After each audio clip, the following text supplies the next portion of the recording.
10 lakh metric ton চাল ও গম আমদানি করা হবে বলে জানিয়েছেন খাদ্য উপদেষ্টা আলী ইমাম মজুমদার। মজুদ এবং সরবরাহ ঠিক রাখতে সরকারি সিদ্ধান্ত নিয়েছে বলে জানিয়েছেন তিনি। সচিবালয়ে খাদ্য পরিকল্পনা ও পরিধারণ কমিটির বৈঠক শেষে এসব তথ্য জানান খাদ্য উপদেষ্টা।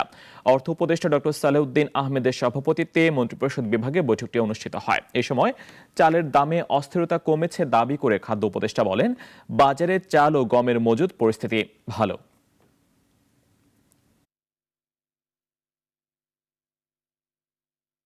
যেহেতু ভারতের চালের দাম কম এবং সরবরাহ খরচ তুলনামূলকভাবে কম, সুতরাং টেন্ডারে সোর্স হিসেবে ভারতই পাচ্ছে।